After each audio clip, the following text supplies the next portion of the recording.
కూడా పెళ్లి కాని స్త్రీలు చేసుకుంటే గాంధర్వ వివాహం అనేవాళ్ళు, లేకపోతే రాక్షస వివాహం అనేవాళ్ళు. వాళ్ళు అలా తీసుకుని రేప్ చేసి కూడా పెళ్ళిళ్ళు చేసుకోవచ్చు.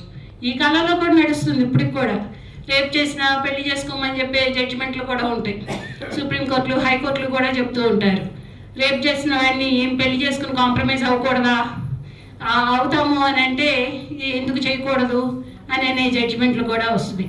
అవన్నీ ఎక్కడి నుంచి వస్తున్నాయి?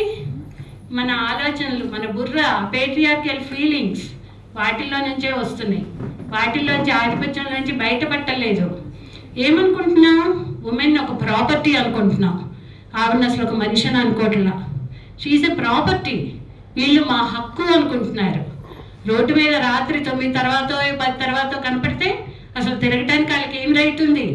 వాళ్ళ మీద మేము ఏమైనా చేయొచ్చు, దాడి చేయొచ్చు, మా ఆధిపత్యం చూయించుకోవడానికి రేపులు చేస్తాం, మనుషుల్ని కాల్ చేస్తాం అని అంటున్నారు.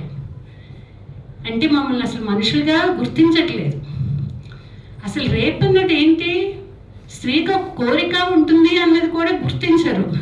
ఒక మనిషిని ప్లీజ్ చేయాలి, ప్రేమించబడేటట్లు చేసుకోవాలి అనేది కూడా ఎక్కడా ఉండదు. మీరు ఆధిపత్యం చూపించేస్తారనమాట. ఒక రేప్ చేసేస్తాం, నీ బాడీ నాది, నీ దాని మీద వైలెన్స్ ఏదైనా చేసే హక్కు నాకుంది అని చెప్పి చెప్తున్నాం. రేప్ అంటేనే అంటే మనం ఆమె మనిషిని గుర్తిస్తున్నామా? ఆమెను ఒక కోరికలు ఉంటాయి, ఒక మనిషి అని కానీ ఒక గుర్తింపు లేకుండా మనం యు ఆర్ మై ప్రాపర్టీ, నువ్వు ఒక టైం దాటి తిరిగావంటే నీ మీద ఆధిపత్యం మేము చెలాయిస్తాం, సమాజం అంతా కూడా చెలాయిస్తాం. నువ్వు ఒక బాయ్ ఫ్రెండ్తో తిరిగితే అది మేము ఒప్పుకోము.